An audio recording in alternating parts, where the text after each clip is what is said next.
Good afternoon, everyone. We're going to get started in a couple of seconds.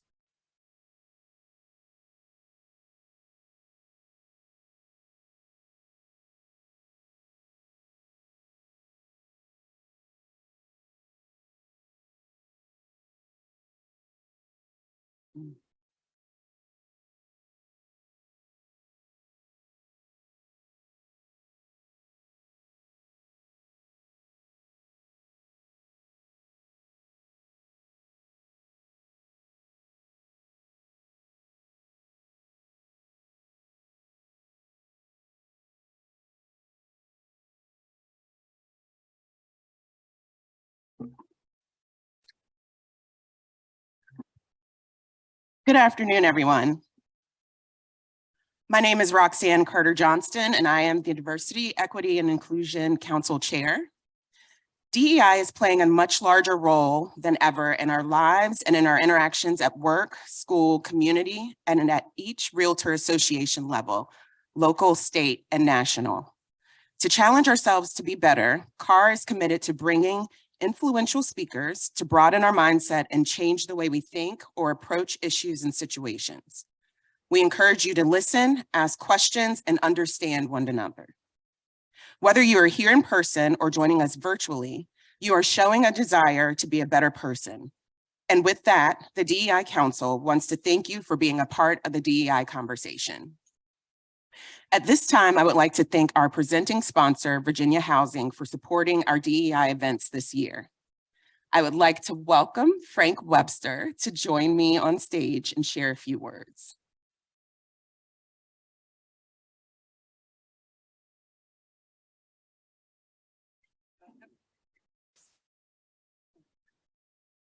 How's everybody doing this afternoon?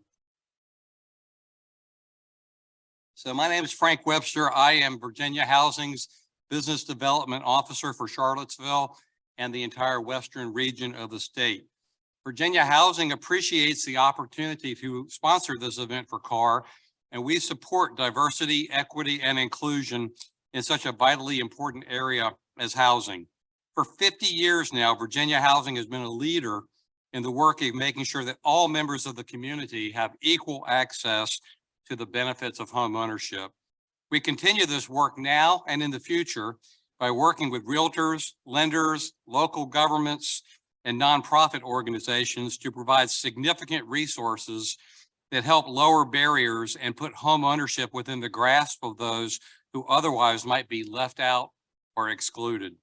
These resources include down payment and closing cost assistance to help lower the amount of funds that a person needs to be able to purchase a home, reduced interest rates and PMI rates to help lower the monthly mortgage payments, and tax credits that lower a borrower's homeowner's federal income tax liability and put more money back in their pockets through higher refunds. We also collaborate with all of these professional groups to make sure that everyone is aware of these benefits and how they can be melded together with other local resources to multiply the benefits for home buyers. So we love being able to be here to sponsor this event. If anyone would like to speak with me or my boss, Dan Kern, this afternoon after the event's over, we would love to talk to you and maybe schedule an opportunity to come out to your office and talk to you about how Virginia Housing can help deliver these types of assistance to your home buyers. So thank you, and I hope you enjoyed today's presentation.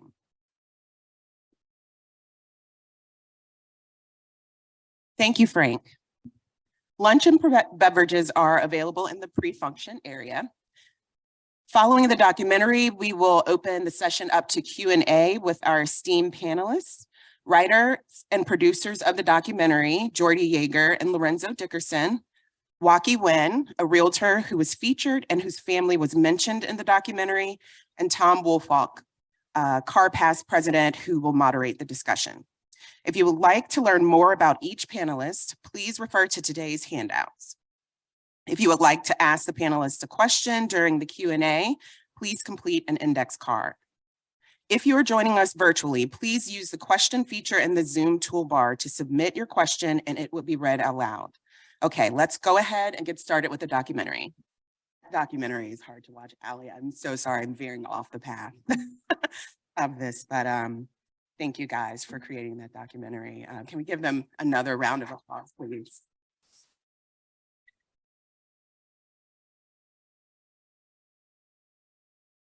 At this time, I would like to invite Jordy, Lorenzo, Waki, and Tom to take a seat at the stage. And Tom, I'll hand the Q&A portion over to you.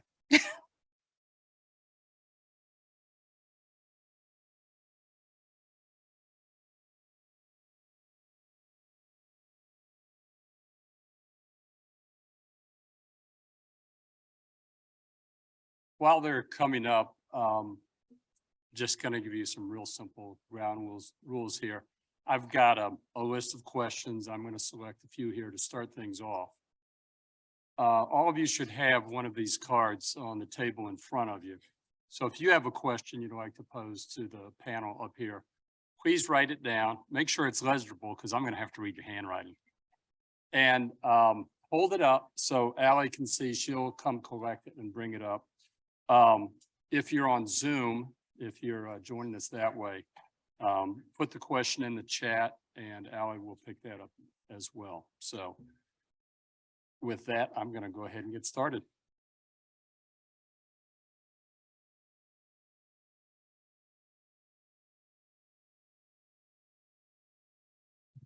Okay, can you hear me back there? Good. Okay. This is good because we're not passing microphones back and forth. Right. Yeah. Powerful documentary. How did this come to be? I mean, how did you bring it to fruition? How did you guys get involved in this to start with?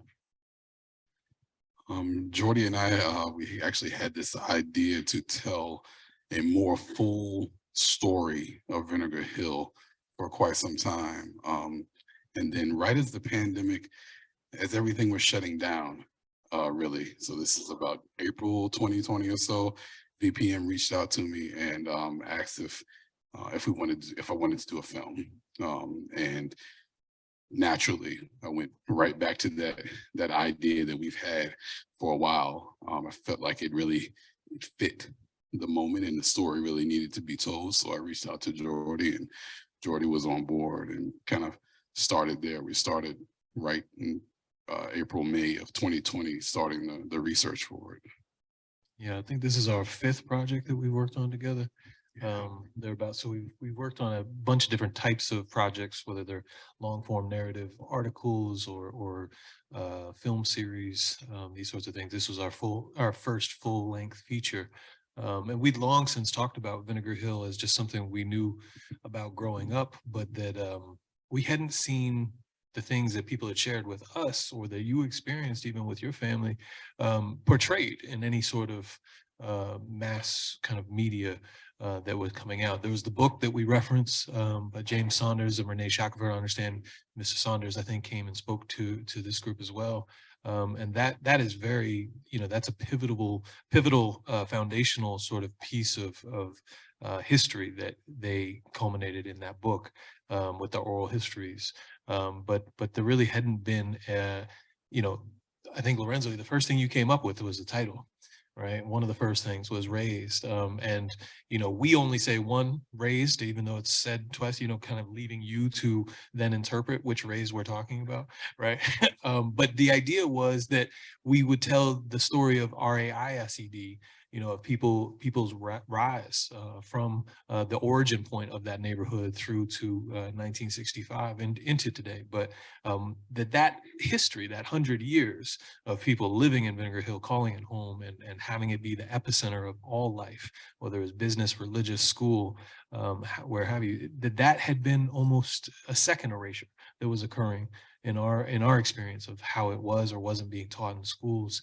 And so we wanted to try to lend whatever sort of talent that we could to try to rectify that in some way. Thank you. Waki, I'm curious, what was your initial reaction when you were contacted to participate in this project? It was interesting because both sides of my family come from Charlottesville. And I share this all the time. Like, we go back to 1700s. Like, when I say we're from here, we are from here. My grandfather used to always say, You know, we've been here 400 years and we ain't made it past Waynesboro, right? So we are from here. My father passed away when I was 11. So the Wynn side of my family is the side of the family that Lorenzo and Jordy call me on. So I was mostly raised with my mom's side of the family. But of course, tons of stories, you know, aunts, uncles. I was just talking to my uncle last night. He was like, oh yeah, me and daddy went down there and watched them tear down the houses. You know what I mean? Like, he literally just told me that last night. And so when he called, he was like, I've known Lorenzo for a while now. He was like, hey, do you know Benny and Maddie Wynn? I'm like, yeah, my grandparents. He was like, well, we got this house, 308 Irving Street. He sent me a picture. That picture's up in my house now. I mean, it was a real revelation for me, because like my aunts, people around some folk just don't talk about it, like at all. It's just too painful. Don't talk about it. And it's just a wound that it just won't go away. You know what I mean? A small example, my grandmother is 93 years old. And I will be like, Grandma, you know, she's in good health, you know, sharp, everything. Grandma, let's go downtown on the mall, get a bite to eat. I'm not going down there. Them folk don't want you down there. I'm not going down there. That's today. She's still like that. I'm like, Grandma, we just going to Christians. You know? She don't want no parts of it. You know what I mean? And so the wound and the legacy it just runs so deep. You know what I mean? And if I talk to some of the older Black people in the community, they'll tell you, I'm not going down there. I'm not going down there. Today, they'll still say that. Still today, yeah. Still And today. it'll be probably generations before that. Still today. Exactly. Yeah. Okay. Got a couple questions from the audience here. This one, John West was the first known landholder. He was a formerly enslaved man who inherited some wealth and used that to acquire the land. Where did the wealth come from during a period of enslavement? So yeah, John West's story is still very much being pieced together. His birth mother is Isabella Gibbons, who was the first Black female teacher at the Jefferson School. So Isabella Gibbons was enslaved by a university professor at the University of Virginia. And so that's his birth mother. But his adopted mother is a woman named Jane West. And she comes from at least a third generation free people of color family, the West family. So her mother is Nancy West. Do you know where the CVS is downtown? That was not the downtown mall back then, but that was the main artery through Charlottesville. That was Main Street. And so her family, the Nancy West side of the family, owned that property. She was a milliner, and the father was a man named David Isaacs. He was a Jewish merchant. He ran a general store. But that was, you know, as I said, that Jane West is a third generation that we know of that was free people of color. So at the time of the Civil War, there were about 600 or more free people of color that lived and worked and went to the court systems, and, you know, very much were a part of every part of society here in Charlottesville and Elmo. And they go all the way back to 1700, to the American Revolution. I mean, some of them fought in the American Revolution. So that is how that generational wealth started to accrue. There's a wonderful book called, I mean, it's a very hard book, but it's a wonderfully documented book called Notorious in the Neighborhood. And it is the story of David Isaacs and Nancy West among three interracial couples. So that they're one of three interracial couples that is examined in this book. And they are dragged through court systems again and again by their white peers, their white counterparts, their white competitors, who view them as a threat to their business interest, is how they phrase it. And so, but again and again, they persevere, and they're able to hold on to their property. They're able to maintain their relationships and marriages and children in a time of slavery. But that is not with, you know, it's Loving versus Virginia. That's 100 years later, right? And so this is very much against the status quo at that time. But anyway, that is the lineage through which John West comes. He's a barber by trade, so he operates two barbershops, one on West Main Street, one right around the corner from the 3rd Street entrance on the Paramount. downtown, and amasses what, by our standards is a millionaire fortune by the time he passes away. He dies in 1927, I believe, and leaves his children, essentially a massive fortune. He has 7 children, half of Afton Mountain, if you know where the Howard Johnson was up there. He owned that half of the mountain. He owned 400 acres in Barboursville, 200 more in Scottsville. He owned more than 100 rental properties throughout the city, 10th and Page, Fifeville. This is how we get affordable housing, kind of working class housing during that early turn of the century, that Jim Crow period where white landlords, if they were renting to Black families, were not keeping up their properties. Very interesting.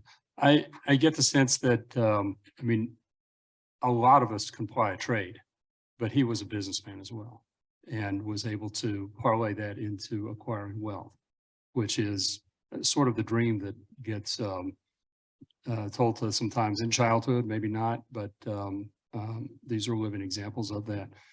One thing that struck me was with displacing people and moving them out to West Haven.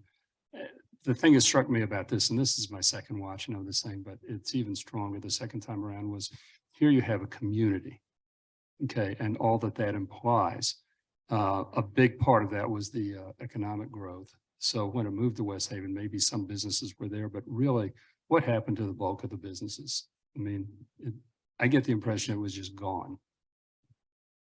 Yeah, some businesses did disperse to other areas.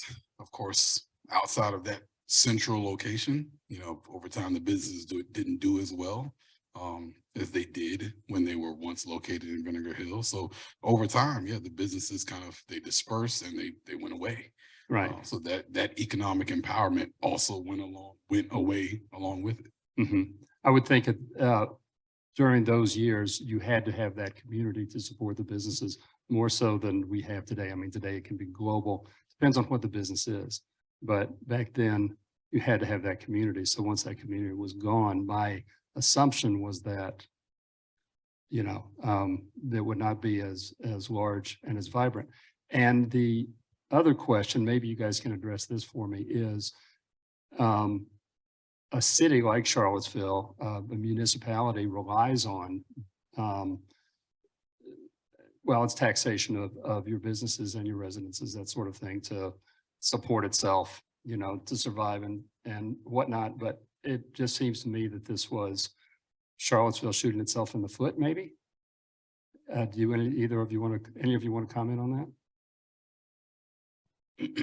In terms of taking away the tax? In terms of how much of, by wiping out the community and dispersing the businesses, what was the economic impact long-term to Charlottesville? Yeah, it's kind of counterintuitive, right? Like the year before they were bulldozed, they brought in $1.6 million in tax revenue. Right. Right. Like that's a substantial part of the economy for sure. Yeah. I think sometimes, that's why racism is so frustrating and so ridiculous, because it does stuff like that. It's just stupid. You know what I mean? And it hurts everyone. It hurts the city, it hurts the community. It absolutely hurts everyone. And so what you realize is that, when folks are making racist decisions, they don't care about, the tax base of the city. They want those Negroes out. And that's what they want. Right. And it doesn't matter. And I don't care how much it's going to cost. We want them gone.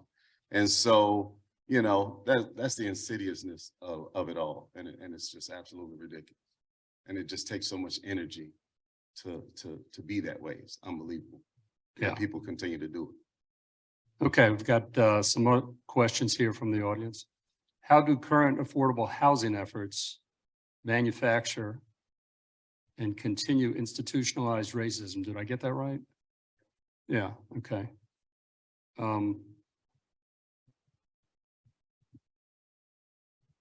Yeah, let's start with that. And you want to touch that one or not?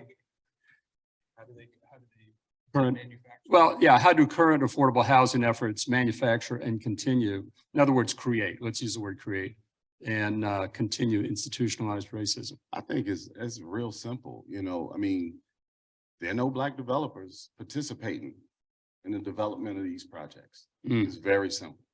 You know what I mean? If you really want to have an impact, bring in some people of color to be a part of those teams to rebuild and give them a voice, you know, at the table. And I don't mean charity give, you know what I mean? I mean legitimate people who have the financial resources, but oftentimes when decisions are made, we're not in the room to be a part of that, to be included.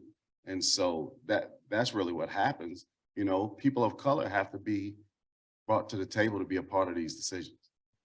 And a lot of times what we'll do is we'll use the excuse of, well, there are none, right? There are none. We do the same thing when we talk about, you know, teachers in schools, right? Oh, there are none, there's none applying. We're not doing the work. We don't want to do the work to go find folks to participate. And that's where a real issue comes in. You know, we use that excuse often. Okay. I'm going to ask a question here of the person who submitted this. LIHTC, do I have that correct?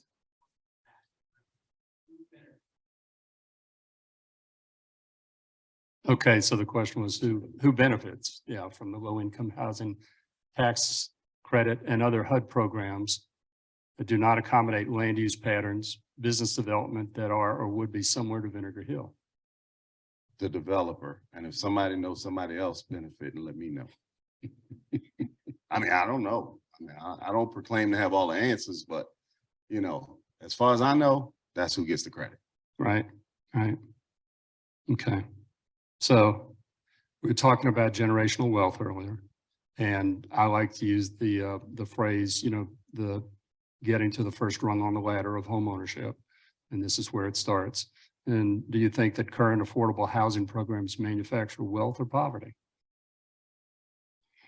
Well, I think the intention is to manufacture wealth. Right. But it just all depends on how the individual people still can choose to use it the way it's intended to be used or abuse it. You know what I mean? So you're always going to have that happen. Oftentimes I'm like, do not make policies worried about the 5% abusers. You know what I mean? They're a factor, but oftentimes the policy get made for those, and then it then starts to exclude the people who really could benefit. And Right. so I think that's the biggest thing. Yeah. Sometimes I wonder if the outcome of these things gets looked at and the programs get adjusted and saying, is this accomplishing what was intended or not? Hey, you know, I said in the documentary, you know, when you look at the deficits that exist amongst African-Americans or people of color, you know, whether it be, you know, financial, education, medical, whatever it is, you know, you really do have to believe people of color are inferior if you think these deficits are legitimate. And they're not at all. You know, there's system, there are policies put in place that create and produce these outcomes. It is not accidental. It is not coincidental at all. You know what I mean? Folks are not inferior. There's a system, policies that actually create these deficits. And that's what we really need to focus on. Right.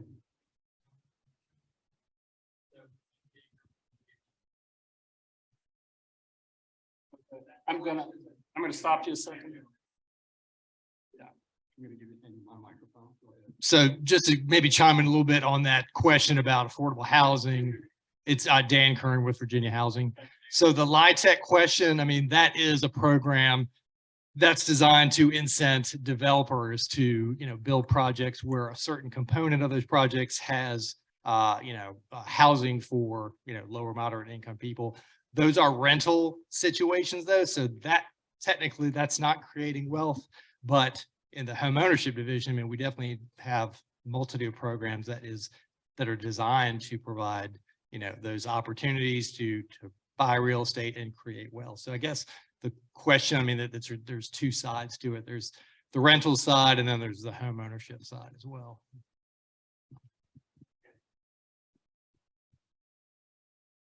Thank you, Dan. I see a hand back here.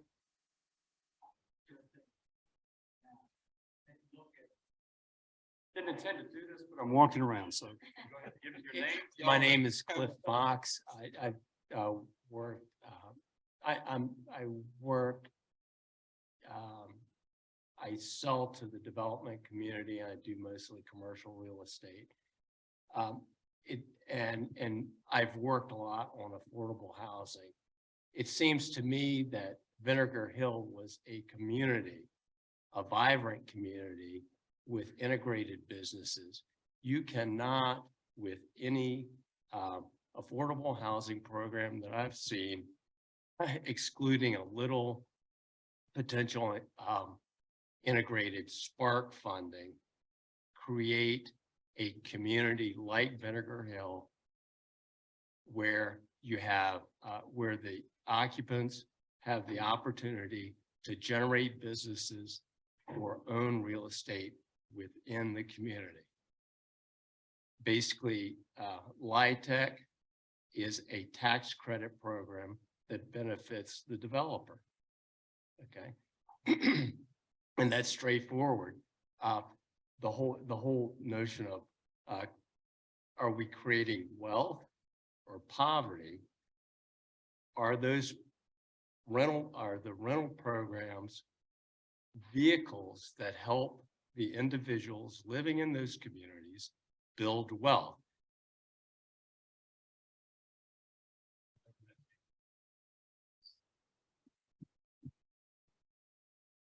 Interesting questions.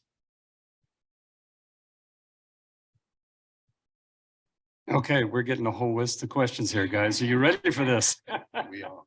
Okay, good.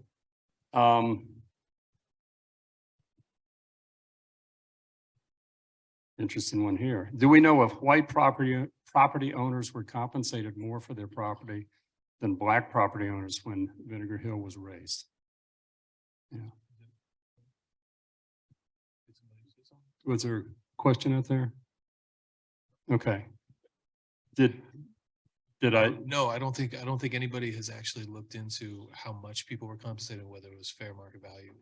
We know anecdotally, what people were given and how that relayed. But as Waki says in the film, and you have to compound that, right? It's not just like, yes, you can look at the price of the house, the cost of the land, maybe even adjust for inflation. And they had systems and rubrics, through the housing administration that they use. But then you have to compound that on what else is being lost, what else are you being asked to give away, and that's a lot more. And so, but no, has somebody actually done the comparison? Not to my knowledge in Charlottesville. I think these exist all throughout the country. There are hundreds and hundreds of cities, and so other cities have done that and found there's a disproportionality, which not surprising. I think that probably still you talk about modern day racist policies, assessments is a huge one, right?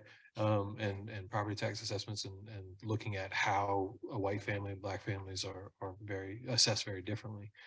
So it wouldn't surprise us, but I don't think anybody's actually looked at it yet. It's as Jordy mentioned and Waki mentioned in the film, there's a monetary value, but then there's an opportunity cost.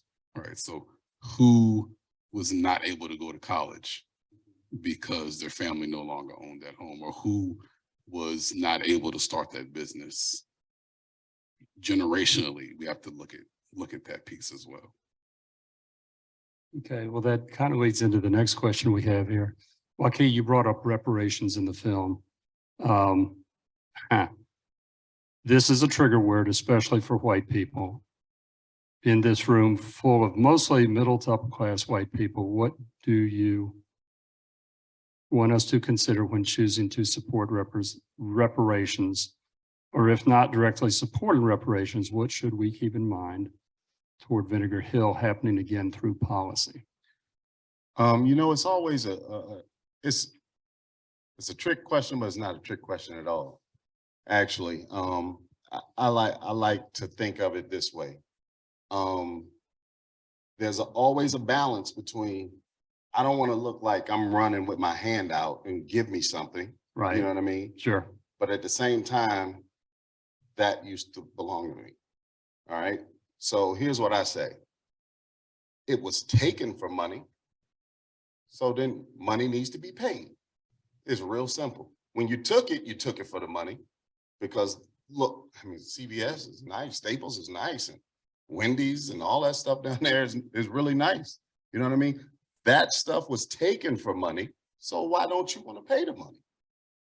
You know what I mean? So, I mean, it's not complicated at all. That and money is the only thing you can give me back. You can't give me back my relationship with my neighbor. You can't give me back the relationship that the people in that community have with Mr. Inge or Mr. Bell and the Bell family and all that. You can't repay that. You know what I mean? There's some things money just can't buy. At this point, that's gone. Yeah, Yeah. exactly. So the only thing there is money. And if you took it for money, you should be willing to pay money. Simple. Yeah. I'll put the question, Jordy, to you and Lorenzo. Is this the sentiment you're getting from the people that you interviewed? Or did you even go into that area? I mean, we didn't go into it too much. I think the one person that stands out is Miss Clara. And she agrees with Waki on this one. Yeah. So, you know, of course, her family was in Vinegar Hill, and she says the same thing. It needs to be monetary. That's really the only way that I see for it to be done.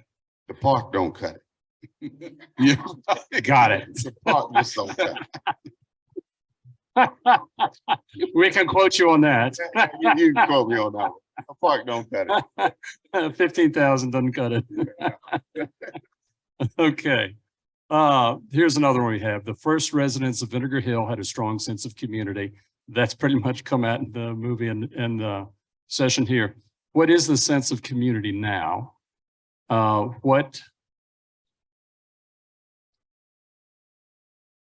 Let's see. Well, let's go with that. What is the sense of community at this point in time from your viewpoint? From my viewpoint, so growing up here, I'm, you know, born and raised here. My family goes back to probably about 1800 in Albemarle County. And for me, I've grew up here, left. My wife is from here as well. We left. We live in North Carolina. We lived in Maryland, and we moved back home where grandparents and aunts and uncles and cousins are all here. Right. But from my experience, when we go out in this town, the question is always, where are we? It is hard to find African Americans in this town out and about, because as the city has grown in the last, say, 20 years, the notion that people are getting is that there are even more places now that African Americans are now welcome and that don't go than there were then. You know, simple example. We lived in Raleigh-Durham for some years before coming back home. Much higher African American population there, Black middle class, that whole thing. And there's this one restaurant, Zoe's Kitchen. That's probably been to Zoe's in Barracks Road, and we used to go there all the time in Raleigh. When we came back here, Zoe's was never in Charlottesville until as soon as we moved back here, they opened one in Barracks Road. Like, oh great, our restaurant is here. We can go to Zoe's, right? We go in Zoe's, there's not one African American face in there other than us. And we walk in, and you ever been to church and you walk in late and everybody turns their head and looks at you? That's what it was. We walked in, and every white face that's in this building, because there's no other person in there, turns and stares at us as we're walking in. And I'm looking at my wife like, this is my restaurant. Like, I've been going for years. So there's that experience, being here. And a lot of times when you do go to a space that has other African Americans in it, an event or, whatever, it's always the same folk over and over again. I think, can I just jump in one thing? Go ahead, As a white person growing up in Charlottesville, my mother worked in public health. I saw kind of the expansion of the nonprofit industry really take off here too. And there's a deep rooted paternalism that exists within Charlottesville that I don't think we've really taken the time to start to examine about, we know better than you what you need. And there is that combined with the 70s and 80s economic policies and the law enforcement policies, I think I saw my generation, our generation, completely. If you did make it out alive, you were going somewhere else, right? Like you were leaving promptly at 18 as soon as you could. And if you didn't, then you got trapped in systems and you're still here or passed away. And so those are very much, I don't know about today's generation. Maybe you can share what this next generation is looking like, but it didn't seem like there were spaces that called to people that said, hey, you're welcome here. This is part of it. You are part of this history and this lineage that your great-grandparents helped build and your great-great-grandparents, that was not part of what we learned, nor part of what we celebrated in anything around the city. And exact opposite, that the things that they weren't a part of were being celebrated, and that sends messages. That's something that that carries. Kathy, who you saw in the film, is Kathy Johnson Harris. She's the only one of her siblings that lives here. Her siblings have one's passed away, but two of them live elsewhere, and they don't want to come back, even to be buried or to visit. They're done with the city. That is very real. I grew up when Greenbrier Elementary, Walker, Albemarle, all of that stuff. Got a group of 5 or 6 friends. I'm the only one that still lives here. My brother's gone. All of my friends are gone.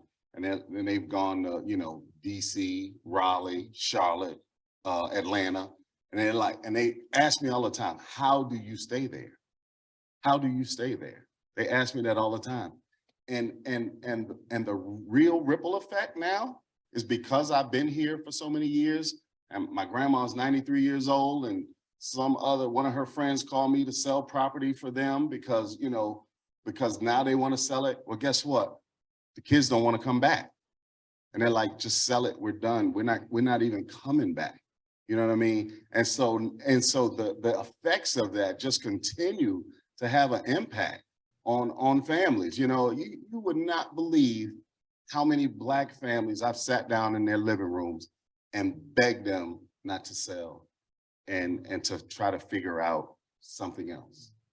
And they're just like, no, we're done. We're done. We're out of here. So that's real. And it continues. Like, I probably had this conversation several times a month.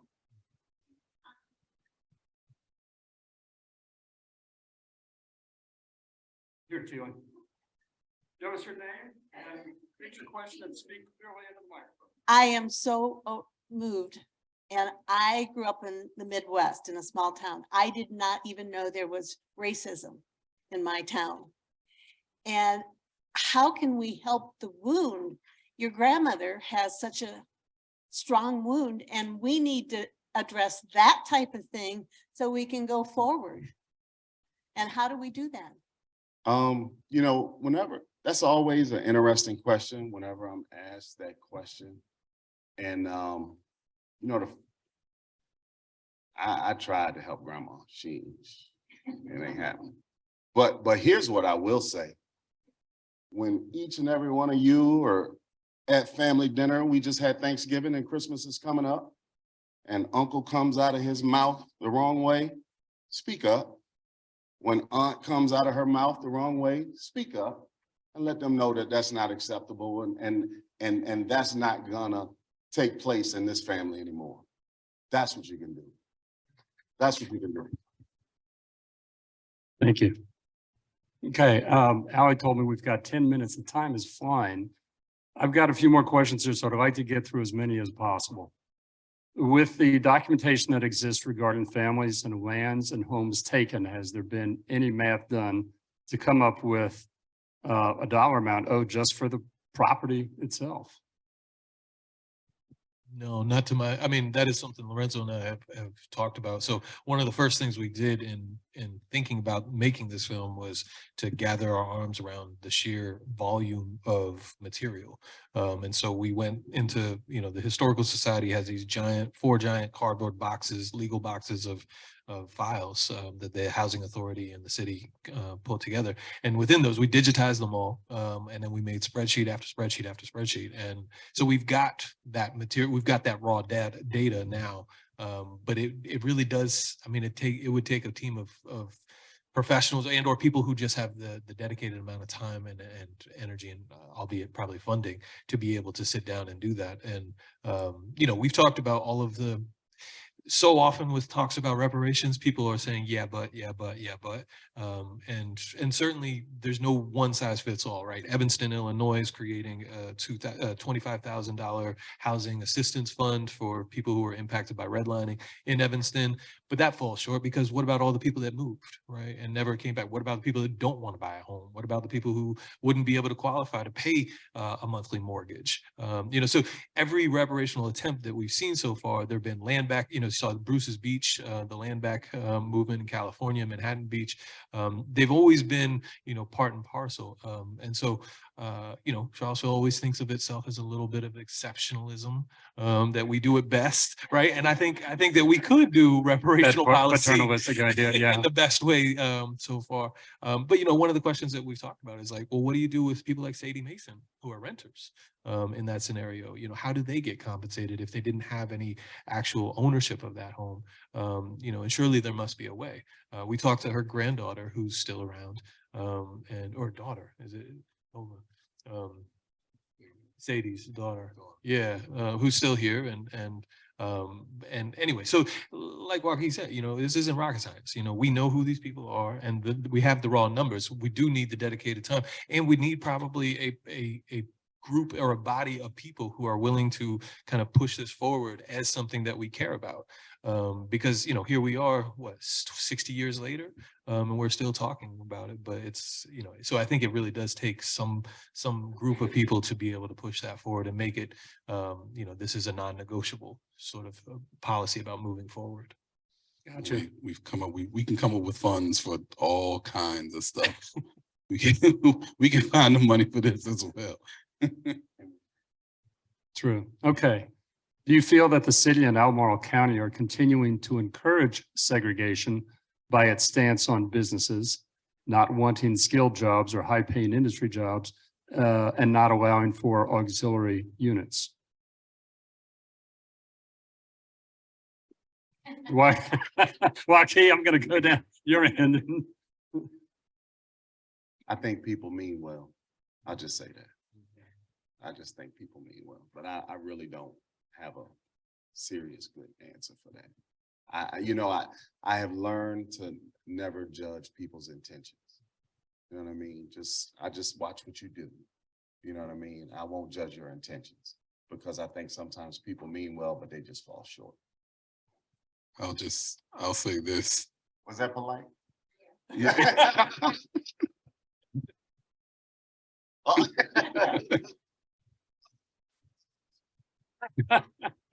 I'll say Lorenzo. I'll say this. I mean, you know, this film is about Vinegar Hill, and a lot of times we talk about segregation, we talk about civil rights movement, and a lot of times we talk about these things in the sense of Charlottesville City, desegregation of schools. A lot of times we talk about Charlottesville City, but the thing that I'll put out there is to look at the county as well, and look at the county today and look at how it's changed over time. There are several formerly African-American neighborhoods. When I mean formerly African-American, I'm not talking 1965, I'm talking 1995, that are no longer African-American. The Black church, because no one would tear down a church, right? The Black church may still be there, but everything around it is completely different. You'll see, you know, large modern homes, especially if you go to Crozet, Ivy, Morgantown Road, call it out, right? Right. Yes, that's where my mother's family is from, Morgantown Road. Morgantown Road no longer looks like it did in the 90s. So you may have a couple of African-American families on this road that had a formerly African-American school, African-American church, another African-American school. Those things are still there, but everything around it is completely different. No community there any longer to support it. Right. Okay. Got two questions here that are kind of the same. This one is, how can we as realtors become advocates to help impact the affordable housing conversation Are there specific policies that you would espouse? Waki, I think you said it. One thing, and as realtors, we have the ability to, you know, talk to our clients and customers honestly and truthfully, Yeah, and have a sense of the bigger picture.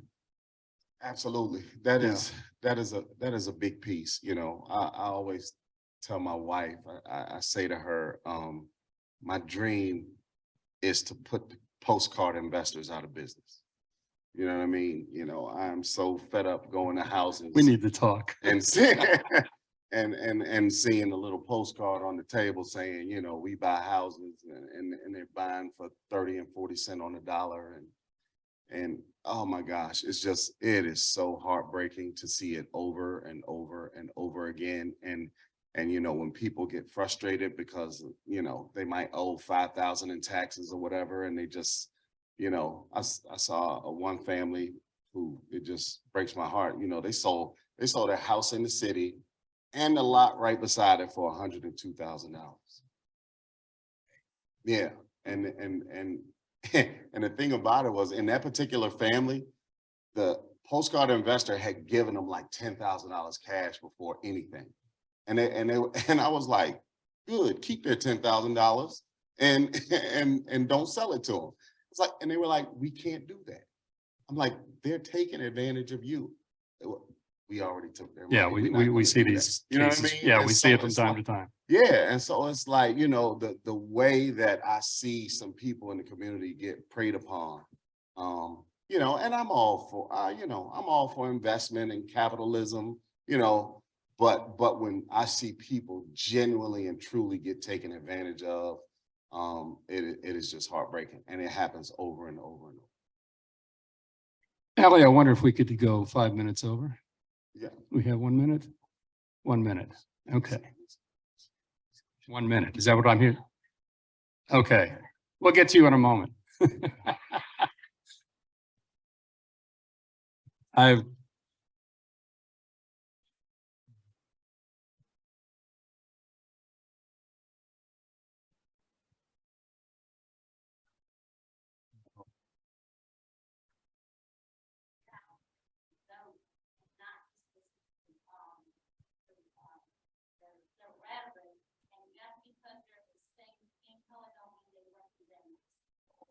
Yeah. Oh, yeah. Yeah. No, that is a really big thing. You know, we really have to. I hate when everybody like they. No. Ooh, it's a person. You know what I mean? I said that in the film. You know what I mean? There are individual people who are making these decisions, and they need to be called out when they, you know, fall short, you know, or when they have, you know, hidden agendas. How to say that? okay. This, I think, will be our last question. How do we help stop the cycle of systemic racism and not repeat history when educating kindergarten through 5th grade students, when we will no longer include Black history or the teaching of slavery? I hope. There you go. Okay, I don't know if I interpreted this one correctly, so I'm going to hand you the microphone. Hi, I'm Kat. So essentially, I believe you have to know better to do better. So if we're not educating our children from K through 5 on Black history at all, whether those children be Black, white, Hispanic, or whatever, how do we break the cycle?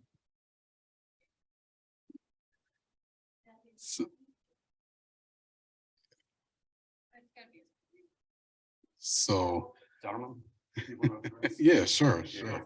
So just what you said, having folks in position that are not afraid to be bold. Oftentimes, and I've seen this because I worked in Albemarle County's public schools for years prior to doing this full time. And people have good intentions initially when they go in, but the system will break you. And you have bills to pay as well. You got people to take care of in your home, and people will succumb to the system and do what the system wants them to do. There, several other people are in this system making these decisions. So we need people that are not afraid to be bold. Now, there are individual teachers in the city, in the county, that will teach this history, and they've been teaching this history because they're not afraid to be bold. They're not afraid to teach something that's not listed on the standards of learning because they believe it's important. But we need more of those folks, and we need folks in administration to back them, right? We can't be taking posters off of walls and stuff like that. So we need people who are going to be bold and actually back up the teachers who are in the classrooms. Exactly.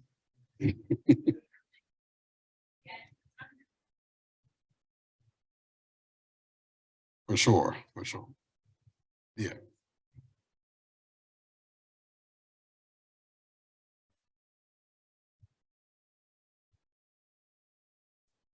And that's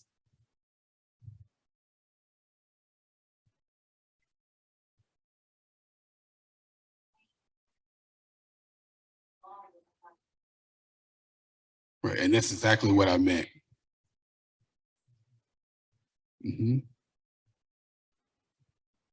Okay.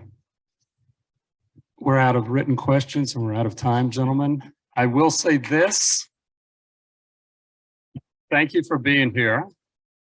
And thanks to all of you for coming and your participation. Obviously, this discourse needs to continue because there's a lot more questions and a lot more to be spoken about. But I want to thank you for your work on the documentary. I want to thank you for being here and sharing your experience with that and your insights. Waki, you especially, one of our fellow members, and you speak truth. So Thank you for having us. We appreciate it. Thanks I hope again. we help. Okay, let's give my last round. All right, one last thing. Thank you again to our panelists and the message you're sharing with us in the community. If CAAR can help in any way with fixing the unwavering impacts of urban renewal in Charlottesville, please do not hesitate to ask. CAAR members, if you haven't done so already, please visit the DEI resources webpage on the single sign-on dashboard. You can review a variety of resources to help you grow and be mindful of how you speak, behave, and treat one another. After popular demand, we will be publishing our DEI resources webpage to the public portion of CAAR.com. That way everyone can benefit from it, not just our members. On behalf of the DEI Council, we hope you will join us for the last DEI of the year on Thursday, December 15th from 1 to 4:30 at Hillsdale Conference Center. We will host the Farm Fresh Broadband, the politics of rural connectivity with Christopher Ali, PhD. As much of daily life migrates online, broadband high-speed internet connectivity has become a necessity. The widespread lack of broadband in rural America has created a stark urban digital divide. Christopher Ali, PhD, will analyze the promise and failure of a national rural broadband policy in the United States and will share a proposal for a new national broadband plan. In addition to the presentation, we will hold a Q&A session with the audience and Neil Williamson, president of the Free Enterprise Forum. Following the program, we will have a reception for us to celebrate one another and the DEI work achieved this year. Registration is free and available on the CAAR Education and Events calendar. In-person and Zoom participation methods are available. I hope everyone has a great rest of your day. Thank you.